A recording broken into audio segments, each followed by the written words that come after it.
ಎಲ್ರಿಗೂ ನಮಸ್ಕಾರ ಪ್ರಿಯ ವೀಕ್ಷಕರೇ, ನಾನು ನಿಮ್ಮ ಕೃಪಾ. ಎಷ್ಟೋ ಬಾರಿ ನಮಗೆ ಹಲವಾರು ಸಂದರ್ಭದಲ್ಲಿ ಹಣಕಾಸಿನ ಸಮಸ್ಯೆ ಅಥವಾ ಆರೋಗ್ಯದ ಸಮಸ್ಯೆ ಅಥವಾ ಇತರ ನಮ್ಮ ಭೌತಿಕ ಜೀವನದಲ್ಲಿ ಉಂಟಾಗುವಂಥ ಹಲವಾರು ಸಮಸ್ಯೆಗಳಿಗೆ ನಮಗೆ ಶ್ರೀ ಸೂಕ್ತ ಅಂತ ಇದೆ. ಆ ಶ್ರೀ ಸೂಕ್ತವನ್ನು ಪಠನೆಯನ್ನು ಮಾಡೋದ್ರಿಂದ ಖಂಡಿತವಾಗಲೂ ನಮ್ಮ ಸಮಸ್ಯೆಗೆ ನಿವಾರಣೆ ಆಗುತ್ತೆ ಅಂತ ನೋಡಿ.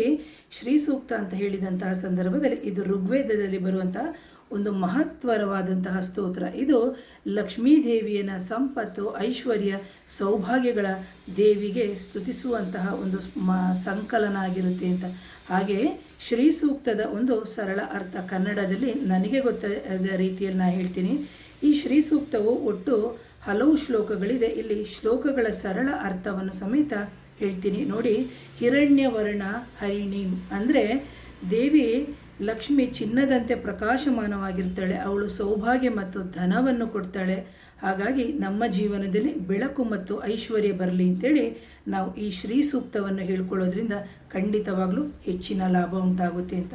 ಹಾಗೆ ಎರಡನೇದಾಗಿ ತಾಮ್ ಮಾವಹ ಜಾತವೇದು ಅಂದಾಗ ಅಗ್ನಿದೇವರೇ ಲಕ್ಷ್ಮೀದೇವಿಯನ್ನು ನಮ್ಮ ಮನೆಗೆ ತರಬೇಕು ಅಂತ.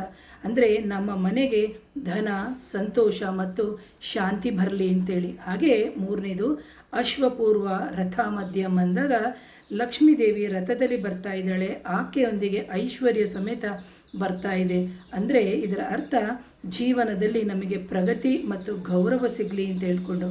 ಹಾಗೆ ನಾಲ್ಕನೇದು ಚಂದ್ರಾಂ ಪ್ರಭಾಸಂ ಯಶಸ್ಸ ಅಂದಾಗ ದೇವಿ ಚಂದ್ರನಂತೆ ಶಾಂತ ಮತ್ತು ಪ್ರಕಾಶಮಾನವಾಗಿದ್ದಾಳೆ ಅಂತ ಹೇಳ್ಕೊಂಡು. ಇದರ ಅರ್ಥ ನಮ್ಮ ಜೀವನದಲ್ಲಿ ಶಾಂತಿ, ಗೌರವ ಮತ್ತು ಕೀರ್ತಿ ಹೆಚ್ಚಾಗಲಿ ಅಂತ ಹೇಳ್ಕೊಂಡು. ಐದನೇದು ಪದ್ಮಿನೀಂ ಪದ್ಮಾಂ ಪತ್ರ ಅಂತ ಅಂದ್ಕೊಂಡು, ಅಂದರೆ ಲಕ್ಷ್ಮೀದೇವಿ ಕಮಲದಲ್ಲಿ ವಾಸಿಸುವವಳು. ಇದರ ಅರ್ಥ ಶುದ್ಧತೆ, ಸೌಂದರ್ಯ, ಸಕಾರಾತ್ಮಕವಾದಂತಹ ಶಕ್ತಿ ನಮ್ಮ ಜೀವನದಲ್ಲಿ ನಮ್ಮ ಮನೆಯಲ್ಲಿಯೂ ಬರಲಿ ಅಂತ. ಈ ಶ್ರೀ ಸೂಕ್ತದ ಮುಖ್ಯ ಅರ್ಥ ಸಾರಾಂಶ ಇಷ್ಟೇ ಆಗಿರುತ್ತೆ. ನಾವು ಯಾವಾಗ ನಮಗೆ ಹಿರಣ್ಯವರ್ಣ ಅಂದಾಗ ನಾನು ಫಸ್ಟೇ ಹೇಳಿದೆ, ಲಕ್ಷ್ಮೀ ದೇವಿಯನ್ನು ಆಹ್ವಾನಿಸುವುದು, ಧನ, ಐಶ್ವರ್ಯ, ಆರೋಗ್ಯ, ಸಂತೋಷಕ್ಕಾಗಿ ನಾವು ಪ್ರಾರ್ಥನೆಯನ್ನು ಮಾಡೋದು, ನಕಾರಾತ್ಮಕ ಶಕ್ತಿಗಳನ್ನು ದೂರ ಮಾಡಿ ಮನೆಗೆ ಶಾಂತಿ, ಸಕಾರಾತ್ಮಕವನ್ನು ನೀಡೋದು ಅಂಥೇಳಿ. ಇದನ್ನು ಯಾವಾಗ ಜಪ ಮಾಡಬೇಕು ಅಂತ ಹೇಳಿದಂಥ ಸಂದರ್ಭದಲ್ಲಿ ಮೊದಲ ಬಾರಿಗೆ ಶುಕ್ರವಾರ ಲಕ್ಷ್ಮೀದೇವಿಯ ದಿನ. ಆ ದಿನದಂದೇ ನೀವು ಜಪವನ್ನು ಮಾಡಿ ಬೆಳಿಗ್ಗೆ ಅಥವಾ ಸಾಯಂಕಾಲ ಸಮಯದಲ್ಲೂ ಸಮೇತ ನೀವು ಮಾಡ್ಬೋದು. ಹೆಚ್ಚಾಗಿ ತುಪ್ಪದ ದೀಪವನ್ನು ಸತತವಾಗಿ ಬೆಳಗೋದ್ರಿಂದ ಖಂಡಿತವಾಗಲೂ ನಿಮ್ಮ ಸಮಸ್ಯೆಗೆ ಪರಿಹಾರ ಸಿಗುತ್ತೆ ಅಂತ. ಇದರ ಪ್ರಕಾರ ಇದನ್ನು ಮಾಡಿದರೆ ಏನು ಫಲಗಳು ಅನ್ನೋದು ಸಮೇತ ನಿಮಗೆ ಒಂದು ಅನುಮಾನ ಇರುತ್ತೆ.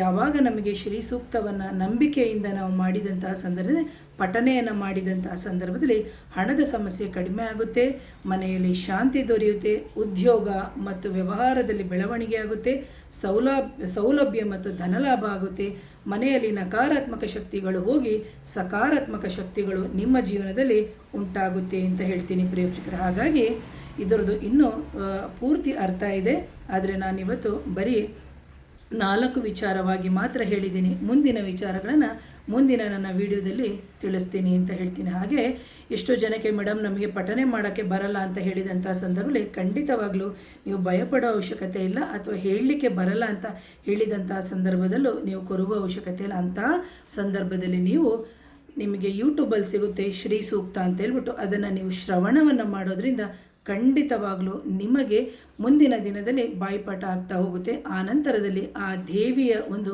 ಆಶೀರ್ವಾದವು ಸಮೇತ ಆಗ್ತಾ ಹೋಗುತ್ತೆ ಅಂತ ಹೇಳ್ತೀನಿ. ಇದನ್ನು ಶುದ್ಧವಾದ ಮನಸ್ಸಿನಿಂದ, ಶುಭ್ರತೆಯಿಂದ ಮಾಡಿದಂಥ ಸಂದರ್ಭದಲ್ಲಿ ಸಕಲ ಕಷ್ಟಗಳ ನಿವಾರಣೆಗೆ ತಾಯಿ ದಾರಿಯನ್ನು ತೋರಿಸ್ತಾಳೆ ಅಂತ ಹೇಳ್ತಾ ಇವತ್ತಿನ ವಿಡಿಯೋನ ಮುಗಿಸ್ತೀನಿ. ಮತ್ತೊಮ್ಮೆ ಧನ್ಯವಾದಗಳು.